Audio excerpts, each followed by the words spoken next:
In this video, I'm going to demonstrate how to use the standard graphical output module in AutoVectis.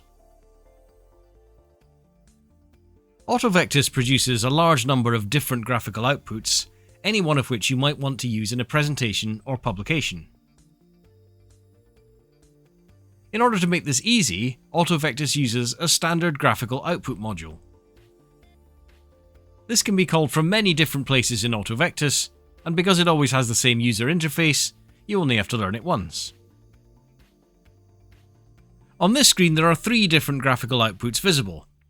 Up here there's the isotopic distribution, then we have this mass error plot that could also be reshown as a Van Crevelen diagram, and then down at the bottom we've got this mass spectrum.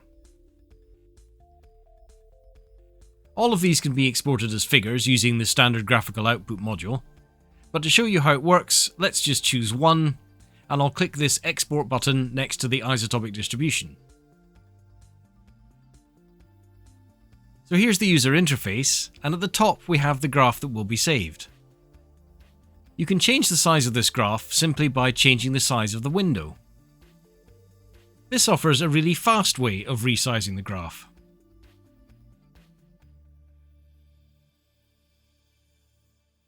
But if you have specific dimensions for the graph, then you can set those using the height and width controls here.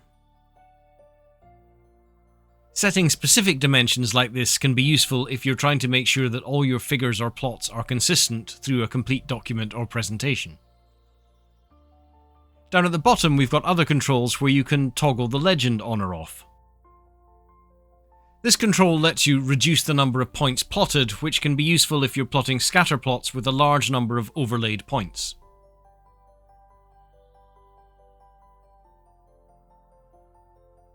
In this list, you can toggle the visibility of each one of the plots.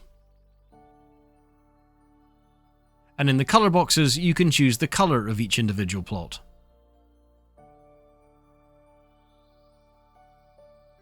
You can access more advanced formatting options clicking the Advanced button. Here you can change the name of any one of the plots. And you can change the style of markers they have, or the style of line. You can also change the plot colors here.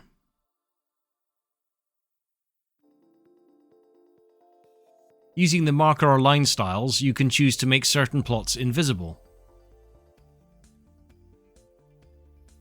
Down at the bottom, we can change the increment between the points on the x-axis. And we can change the font size. And then these changes are implemented when we close down that advanced window. Once you're happy with your plot, you can export it by clicking the Save button. The figures can be saved either as PNG format or vector format PDF files. The PDF files can be further modified in Inkscape or Illustrator, for example, and are useful when you're trying to produce very large figures for posters. Once you've exported your graph, you can then hit Close.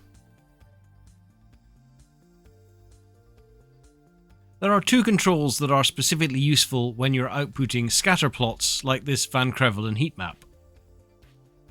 Use the point scale control to change the size of all points at the same time. Dense scatter plots contain a lot of points that are invisible because they're overlain by other points. The reduce point mode tries to get rid of these points without making a big difference to the figure. But it can make a big difference to the size and complexity of the PDF file if that's how you're outputting the figure.